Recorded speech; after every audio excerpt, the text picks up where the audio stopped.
ध्यान से सुन लेना, जीवन बदलने वाली कहानी है, 100 करोड़ से भी भारी कहानी है। 2 दोस्त, तो एक अमीर बच्चा था, एक नॉर्मल बच्चा था। इस बच्चे ने बड़ी डेयरी खोली थी, बड़ा फार्म खोला था, और ये लगभग दिवालिया होने के कगार पे आ गया।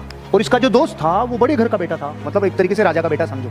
तो इसकी पत्नी ने बोला, अजी सुनो, आप कहते थे इतने सालों से कि आपका एक अमीर दोस्त था, तो चलो अपन उससे मदद लेने चलते हैं। तो ये इसकी पत्नी और बच्चे चल पड़े। ये गए, गेट कीपर को बोला कि वो दोस्त जो इतने साल पहले साथ पढ़ता था वो आया है। आते ही उसका दिल खोल के स्वागत किया दोस्त का और बाहों में भर लिया। दोस्त, इतने वर्षों बाद तो आया है, तेरे पूरे परिवार का स्वागत है, मेहमान नवाजी की जाए, बहुत मान सम्मान किया जाए, सेवा की जाए, आप आराम करो। खाना पीना किया, रेस्ट करवाया कि सुबह बात करेंगे। सुबह दोस्त आया, दोस्त ने आते ही अपनी पूरी विक्टिम मोड चालू किया, गाया भी बिकी, बेचा भी बिकी, वो सब खत्म हो गया। अच्छा।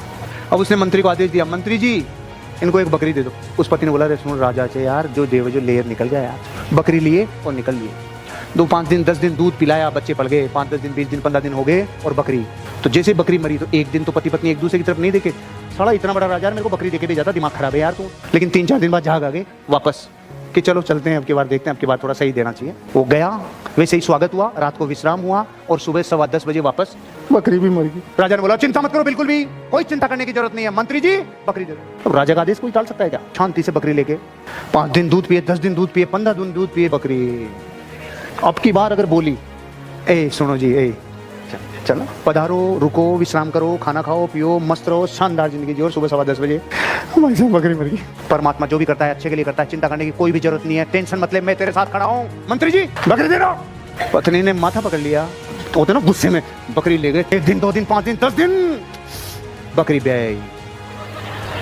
आप क्या सोच रहे थे? बकरी, एक बकरी और ले आई, और वो जो बकरी थी उसके भी बकरी 4-5 बकरी हो गई। दूध मामला सेट हो गया, बच्चे पढ़ने लग गए और अब थोड़ा थोड़ा दूध बेचना शुरू कर दिया। 90% लोग इस टाइम भूल जाते हैं, जिसने बकरी दी थी उसकी पत्नी ने कहा, सुनो जी आज जो भी हो रहा है, जितना भी हो रहा है, मेरे बच्चे पढ़ रहे हैं, चलो धन्यवाद के क्या आते हैं कि सच्ची कि हाँ चलो चलते हैं। वही स्वागत, वही खाना पीना, वही रहना, महलों में आना, और सुबह 10:15 बजे। लेकिन ये दोस्त, तूने मेरी मदद की मेरे जीवन में, जब मेरे बच्चों के लिए भी कुछ नहीं बचा था, तूने मेरी मदद की, मैं आज केवल शुक्रिया अदा करने आया हूँ। चिंता नहीं करो, परमात्मा सबका भला करता है। मंत्री जी 100 गायें दे दो और 5 गांव दे दो।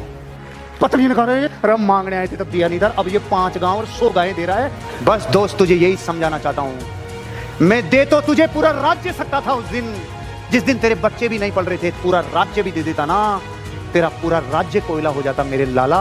मैंने तुझे सिर्फ इसलिए बकरी दी थी क्योंकि तेरी बकरी मरने का टाइम चल रहा था। अब तेरी बकरी ब्याई, तेरे लिए राज्य कुर्बान है, तेरे को भाग्य के लिए रोना नहीं है, तेरे साथ